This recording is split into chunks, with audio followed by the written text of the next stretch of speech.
शामदेव सुबह खैर जी आया नू हैप्पी इंडिपेंडेंस वीक फ्रॉम जागो लाहौर। मैं हूं आपका होस्ट उमर सऊद और मेरे साथ मौजूद हैं सैयदा अरमला हसन। हम आ चुके हैं आपको जगाने के लिए, क्योंकि जागो लाहौर है जनाब। आपको जगाएंगे नहीं तो हमारा गुजारा कैसे होगा और आपका गुजारा भी कैसे होगा। बिल्कुल ऐसे ही जी, जागो लाहौर है और आपको पता है बहुत स्पेशल जागो लाहौर है क्योंकि इंडिपेंडेंस डे नहीं इंडिपेंडेंस वीक मनाया जा रहा है। पूरा हफ्ता आपकी मुलाकात हम करवाएंगे ऐसे ऐसे सपूतों से मुल्क के जिन्होंने पाकिस्तान का नाम रोशन किया है, जो कि आपके लिए बहुत ही फख्र के का बायस है। और आपके जितने अगर बच्चे जो हैं आपका शो देख रहे हैं, हमारा शो देख रहे हैं, तो उनको भी बहुत मोटिवेशन मिलेगी कि पाकिस्तान के लिए, अपने मुल्क के लिए नाम रोशन करना है, कुछ ना कुछ करके दिखाना है। बिल्कुल ऐसा ही। और ऐसे बहुत सारे लोग हैं हमारे इर्द गिर्द जिन्होंने पाकिस्तान का कहीं ना कहीं दुनिया भर में नाम रोशन किया है अपने तौर पर, जहां वो जिस तरीके से कर सकते हैं। उनमें एक नाम अरफा करीम का भी है, जो IT की एक बहुत ही यंग किस्म की थी, लेकिन वो हमारे दरमियान नहीं है। लेकिन अभी भी वो उनका जो नाम है या उनकी जो पहचान है, और उसको आपको पता है उनकी पहचान हमेशा कायम और दायम रहने वाली है,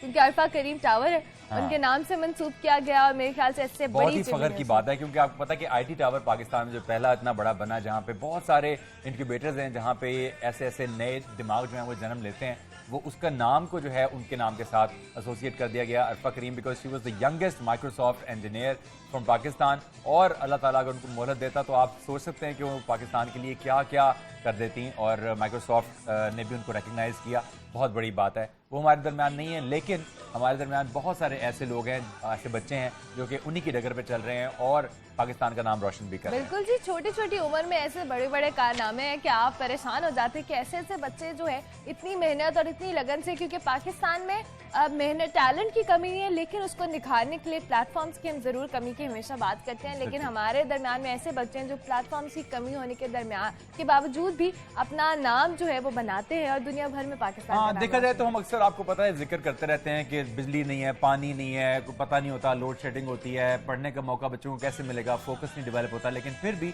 बहुत सारे ऐसे बच्चे हैं, जैसे फर्स्ट ऑफ ऑल मैं आपसे जिक्र करूं शुमाइल हसन सैयद का, जो कि एक वर्ल्ड वाइड चैंपियनशिप होती है गेमिंग की, डोटा 2, और उसके वो कराची से उनका ताल्लुक है और 15 साल उनकी उम्र है माशाल्लाह। तो उन्होंने जनाब अपनी साइकिल बेच के इसमें अपने आप को एनरोल किया और इस गेम के इसमें हिस्सा लिया, और उन्होंने जीत कर $12 लाख जो हैं वो जीते। मतलब एक साइकिल बेच के आपने कंपटीशन में हिस्सा लिया और इतने जज्बे के साथ लिया कि आपने $12 लाख जो है वो जीत लिया। मेरे ख्याल से साइकिल तो क्या उसके बाद तो गाड़ियां शाड़ियां आ गई होंगी और वालिद साहब जो है उनके वो भी बहुत। अच्छा जी, नेक्स्ट नाम भी है हमारे साथ हारून इकबाल का, जिन्हें OE लेवल्स में रिकॉर्ड 87 A ग्रेड हासिल करके दुनिया भर में रिकॉर्ड कायम किया और बहुत सारी अप्रिसिएशन भी मिले इनको मेरे ख्याल से। और ये लेना बड़ी बात ऐसे ही है जी, क्योंकि आपको पता है कि पाकिस्तान में और जो रेस्ट ऑफ द वर्ल्ड है उसमें एक बहुत बड़ा डिफरेंस ये है कि यहाँ के जो दिमाग होते हैं ना माशाल्लाह, वो रिटेंशन में बहुत आगे होते हैं, बहुत तेज होते हैं, जिसकी वजह से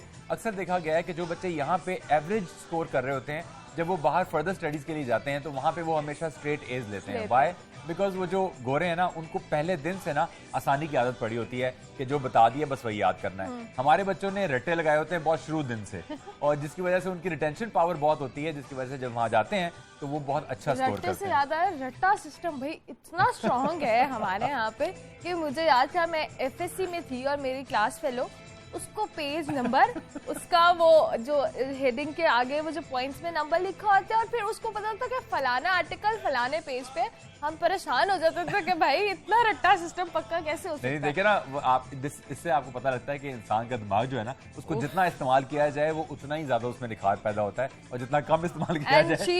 she is a doctor now, she is my best friend. अगर वो मेरा शो भी देख रहे तो मैं आयशा को बता दूं कि आयशा तुम्हारा रट्टा बहुत पक्का था। जबरदस्त भाई, वो जरूरत होती है, उसकी जरूरत होती है, क्योंकि इतनी ज्यादा टर्म्स होती हैं मेडिकल में कि अगर आपको पूरे जिस्म की हड्डियां याद करनी पड़ जाए आपको पता लग जाए कि कितना मुश्किल है। अच्छा जी, एक और नाम साद अली, जो कि 18 साल के नौजवान है और मुख्तलिफ जो आलमी शोहरत याफ्ता जो फार्मूला 1 कार रेस में शिरकत करने वाले पहले पाकिस्तानी है।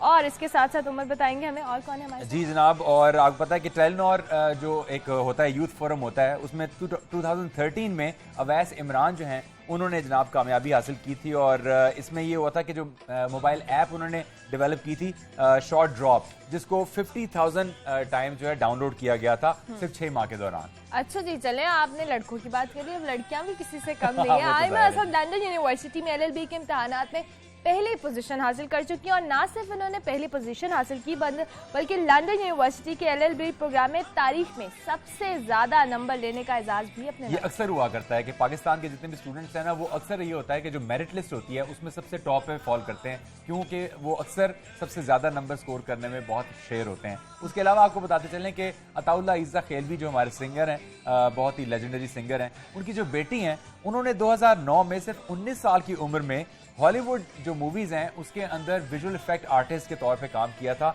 और उसमें बहुत बड़ी बड़े नाम हैं, जैसे आपको पता है कि एक्समैन जो है पूरी सीरीज है, उसके बारे में, गॉडजिला के बारे में आप जानते हैं, ग्रेविटी जो एक बहुत जबरदस्त फिल्म आई थी जो गैलेक्सी के बारे में थी, उसके अंदर उन्होंने विजुअल इफेक्ट आर्टिस्ट के तौर पे काम किया था। सितारों का हाल क्या कहता है ये हमें बताएंगी आलिया। आपका आज का दिन कैसा गुजरने वाला है ये हम आलिया से जान लेते हैं। जी आलिया बताइएगा, आज हम सबके सितारे क्या कहते हैं? जी अर्मिला, आज का दिन भी कल की कंटिन्यूएशन ही है। आज के दिन के बारे में चंद एक बातें हैं जो ख़ास कहनी है, और वो ये कि अपने जो एक ज़ाहिर है बहुत सारे लोग हैं, सबके ऊपर चंद बातें तो अप्लाई नहीं हो सकती, लेकिन एक बेस होती है जिसको हम ग्राउंड कहते हैं, उस ग्राउंड के ऊपर हम सारे चल रहे होते हैं। जैसे ये ज़मीन है, उसके ऊपर लाखों करोड़ों अरबों लोग चल रहे हैं। इसी तरह से ये भी मसला होता है कि किस तरह से आपको उस दिन को टैकल करना है। आज के दिन को जो आपने टैकल करना है, आज के दिन को आपने कल की कंटिन्यूएशन में ही टैकल करना है, यानी कि थोड़ा सा रेस्ट, थोड़ी सी साइलेंस, थोड़ी सी खामोशी, थोड़े से जो इस वक्त प्लानिटरी पोजीशंस हैं वो कुछ इस सूरत हाल में है कि जहां कोई भी अहम फैसला ना करें, कोई भी अहम डिस्कशन, कॉन्फ्रंटेशन, कोई झगड़ा लड़ाई ना करें, और उसके अलावा मौसम और मौसम के हालात भी अनप्रडिक्टेबल रहेंगे। ये बड़ा अनस्टेबल सा दिन है मौसमी हवालों से भी, सियासी हवालों से भी। आप जितना अपने आप को रिलैक्स कर सकते हैं, काम ना करें, रिलैक्स करें, फैसले ना करें, ये उस तरह का दिन है जो लेट बैक सा और थोड़ा सा साइलेंट सा दिन है। जी जनाब, आपको बताया जा रहा है कि जो सितारों का हाल है वो कल की कंटिन्यूएशन ही है, बिकॉज आपको बताया गया था कि जो चांद ग्रहण है और जो उसकी मूवमेंट है उसकी वजह से तमाम लोगों को चाहिए कि वो जितने भी काम है, जो फैसले हैं, उनसे गुरेज करें और अभी सिर्फ रेस्ट करें ताकि और कोई तब्दीली ना आए। बिल्कुल ऐसा ही। और हमारे सेट पर हमारे गेस्ट भी आ चुके हैं। कौन है हमारे साथ? हमारे साथ मौजूद है शेरोज काशिफ, और हमारे साथ मौजूद है उमर तारिक। सलमान, शेरोज सलमान है, काशिफ है, उन्होंने काशिफ। अच्छा काशिफ, शेरोज काशिफ है। अच्छा ठीक है, I am very good at names. Very good. और उमर तारिक भी मौजूद है जनाब, माशाल्लाह। शेरोज जो है वो को-पैमा है और इन्होंने बहुत ही एक मुश्किल पीक है पाकिस्तान में जिसको कहते हैं खुर्दो पिन पास, और वहाँ पे ज़्यादा लोग जो हैं वो अभी तक नहीं गए हैं। और ये ट्रैकर हैं, इनको एक दफ़ा वालिद साहब के साथ गए थे किसी कॉर्पोरेट ट्रिप पे, तो तब इनको शौक पैदा हुआ और उसके बाद से इन्होंने एक बहुत ही मुश्किल जो मरहला है वो तय किया माशाल्लाह। उसके बारे में जानेंगे। और उसके अलावा हमारे साथ मौजूद हैं उमर तारिक जो कि फर्स्ट पोजीशन होल्डर है जनाब मैट्रिकुलेशन में, उनसे ही बात करेंगे। वेलकम करते हैं। अस्सलाम वालेकुम। कैसे हैं आप दोनों? छोटे छोटे बच्चे, बड़े बड़े काम, कैसे? अच्छा जी, सबसे पहले तो आपसे जान लेते हैं उमर कि माशाल्लाह मैट्रिक में आपने फर्स्ट पोजीशन हासिल की, तो कैसा फील हो रहा है? अम्मी अब्बा के कैसे जज्बात हैं? बहुत अच्छा फील हो रहा है, मतलब माँ बाप तो बहुत खुश हैं, और एक्सपेक्टेशंस थी, पेरेंट्स की भी थी, मेरे टीचर्स की भी थी, तो उनकी एक्सपेक्टेशन से पूरा उतरा हूँ और अल्लाह का शुक्र है कि बहुत अच्छा लगा। हमेशा से पढ़ाकू थे? हाँ जी, हमेशा से। अच्छा, हमेशा से, यानी कि फर्स्ट ही आते आ रहे हो? यस। Very good. तो इसका मतलब है कि फिर तो पता ही होगा कि इंशाल्लाह फर्स्ट ही आएगा। अच्छा, तो कभी सोचा है कि अगर फर्स्ट ना आते या सेकंड आते तो फिर कुछ प्रॉब्लम होता है? दुख तो नहीं होना था, लेकिन जैसे अल्लाह ताला की जिसमें रजा होती है वो ज़्यादा बेहतर होती है चीज़। हाँ।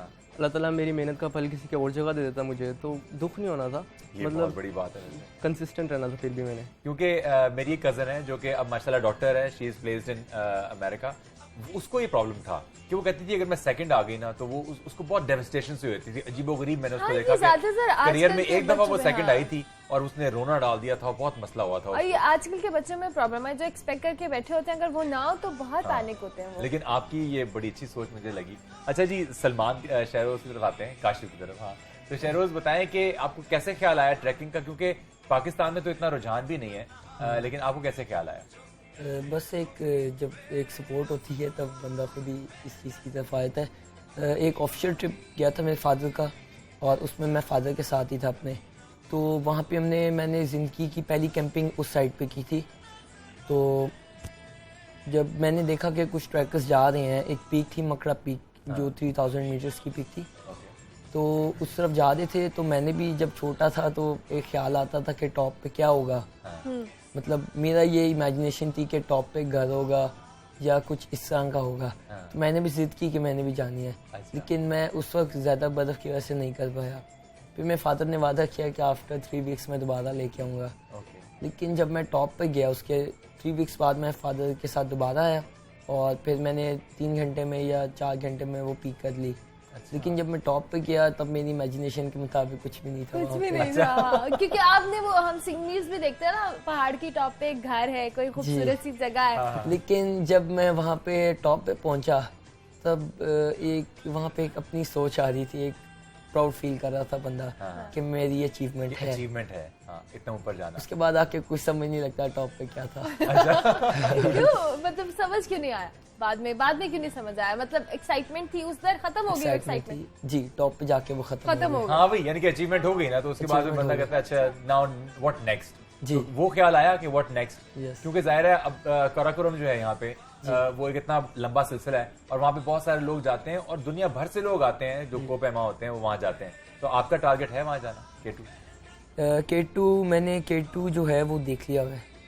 K2 देखने के लिए 9 दिन ट्रैक करना पड़ता है, और मैंने K2 अपने फ्रेंड से देख लिया हुआ है क्लाउड्स के बगैर, क्योंकि अक्सर क्लाइंबर्स आते हैं उनको क्लाउड्स मिल जाते हैं और K2 उनको देखना नहीं। तो मैंने पहले अटेम्प्ट में ही देख लिया K2। और मैंने उसके बाद एक पास था GGLA, गोंडोगोलो ला जिसको कहते हैं, K2 के बिल्कुल साथ ही है। तो मैंने क्रॉस किया और दूसरी साइड से मैं उतरा फिर। अच्छा, डिसेंड किया। तो मुझे बताएं कि जो कुर्दोपिन पास है ये कैसी ट्रैक है?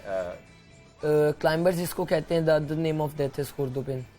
अच्छा, ये other name of death. Yes. अच्छा, आखिरी बार जो था वो 2007 में जेफ हॉबन ने किया था। जेफ हॉबन एक इंग्लिश क्लाइंबर था, उसने किया था ये। तो काफ़ी डिफ़िकल्ट है इसमें, काफ़ी 90 डिग्री की जो है वो क्लाइम्स आती हैं, 80 डिग्री की क्लाइम्स आती हैं, और कुछ जगह ऐसी आती हैं। ट्रेन कैसी है? स्नोई है या? स्नो भी है, रॉक भी है, और आइस भी है साथ। अच्छा, आइस भी आती है? जी, आइस भी है, जिसमें स्लिप होने के बहुत चांस जी। उसके लिए फिर आपको टूल्स इस्तेमाल करने पड़ते हैं। तो वो सारा गेयर आपने पहले तो इसे डरने वाली जब बात टीम मेंबर की सपोर्ट होती है ना तब डर नहीं लगता। अच्छा, how many people were there? कितने लोग थे आपके साथ? 8 पीपल। 8 people। अच्छा, तो उमर की तरफ आते हैं। उमर, आप ये सुन रहे हैं, आपको भी जरा डिफरेंट सा फील हो रहा एक्साइटमेंट हो होगा। रही है करने की? ये सब बीट एक्साइटेड है। अच्छा, ठीक है। तो आप बताएं कि आपके अब फ्यूचर में क्या प्लान्स हैं, आगे किस तरफ जाना है, या बचपन से किस तरफ इंक्लिनेशन है कि अगर पढ़ते पढ़ते इंशाल्लाह ज़ाहिर है you can go to the best institute of your choosing, तो आप किस तरफ आगे जाना है, क्या इरादा? इंशाल्लाह स्पेस साइंटिस्ट का है मेरा। इंशाल्लाह मेरी विश है कि मैं स्पेस साइंटिस्ट बनूं, and I wish to be a part of NASA इंशाल्लाह। तो इसके लिए मैंने अपने टीचर से भी काउंसलिंग की है, और फॉरेन यूनिवर्सिटीज़ में पढ़ूंगा इंशाल्लाह। एफएससी में इंशाल्लाह टॉप करना तो है। वहाँ क्या, कहाँ पे एडमिशन लिया अभी नेक्स्ट? नहीं, अभी तो हाँ एफएससी में, तो एफएससी करके उसके बाद फिर सीधे स्पेस इंजीनियरिंग की तरफ जाओ। हाँ, एफएससी के लिए अभी मैट्रिक के बाद एफएससी के लिए एडमिशन कहाँ पे अभी तो plan हाँ है? अभी तो प्लान मतलब काफ़ी थॉट्स सोचा क्या हुआ? सोचा नहीं है, मतलब अभी काफ़ी कॉलेजेस हैं, ऑफर्स भी आ रही हैं। हाँ, ऑब्वियसली आपके लिए ऑप्शन ज्यादा अच्छा, ये भी होंगे, ज्यादा। फायदा होता है कि जो टॉपर्स होते हैं उनको फिर कॉलेजेस ऑफर Colleges करना शुरू कर offer देते कर देते हैं, हैं, स्कॉलरशिप भी ऑफर करते हैं, फिर बहुत सारे रिवॉर्ड्स भी ऑफर करते हैं। जी, वेरी गुड। अच्छा, फैमिली जो है वो कैसा फील कर रही है? वहाँ से गिफ्ट वगैरह मिले अभी तक भी? हाँ जी, काफ़ी मतलब मीडिया वालों ने भी मतलब और काफ़ी फ्लरिश किया उन्होंने, स्कूल वालों ने भी, तो जितने भी रिलेटिव्स थे उन्होंने भी मतलब बड़ा प्रेस किया मुझे। तो पेरेंट्स तो बहुत खुश हैं, और तकरीबन सारे ख़ानदान की इज्जत बन गई है। माशाल्लाह। अच्छा, ये बताओ उमर, इसके अलावा अक्सर जो बच्चे पढ़ते हैं उनकी फिर जो दूसरी हॉबीज है वो कहीं ना कहीं पीछे रह जाती हैं। ऐसा हुआ है आपके साथ कि आपकी हॉबीज आपने साथ साथ रखी, जो थी? क्या हॉबीज थी ये पहले बताओ। मुझे बहुत अच्छी चीज़ आती है, मैं पब्लिक स्पीकर हूँ बेसिकली एक, और डिबेट्स वगैरह कॉम्पिटिशन में मैंने काफ़ी हिस्सा लिया हुआ है। तो मैंने इस चीज़ को पीछे नहीं छोड़ा, और अभी मैं इसको साथ लेके जा रहा हूँ। और स्पोर्ट्स में ज़्यादातर मैं क्रिकेट खेलता हूँ, और कभी कभी वो स्कूल में हमारा क्लब था, गोल्फ क्लब, तो उसमें मैंने हिस्सा लिया था। तो साथ साथ ही लेके चलना चाहिए सारी चीज़ें। अच्छा, गोल्फ भी खेल लेते हो? हाँ जी। Very good. तो ये तो बड़ी अच्छी बात है, क्योंकि स्पोर्ट्स की तरफ बहुत कम रुझान होता है, लेकिन अगर आपका है अच्छा, तो अब बहुत अच्छी शिरोज बात है। बताएगा कि शिरोज ने तो कर लिया, अब पढ़ाई की तरफ शिरोज का कितना ध्यान है, ये बताओ। बस वो कहते हैं ना कि माउंटेनियर बंदा पढ़ नहीं सकता। क्यों? अच्छा, वो कहते हैं ऐसी बात है? ऐसी बात है? वो क्यों है? बस मतलब साथ साथ अगर आप 1 महीना पहाड़ों पे रहेंगे हाँ। और मतलब आपको आते हुए भी होता है, काफ़ी बीमारियां वगैरह लग जाती हैं आपको, तो मतलब इस चीज़ से बंदा काफ़ी हट जाता है, लेकिन फिर भी मैंने मैनेज किया हुआ इन चीज़ों को। अच्छा, स्टडीज को मैनेज किया हुआ है। वतन की मिट्टी गवाह रहना, गवाह रहना, वतन की मिट्टी अजीम है तू, अजीम तर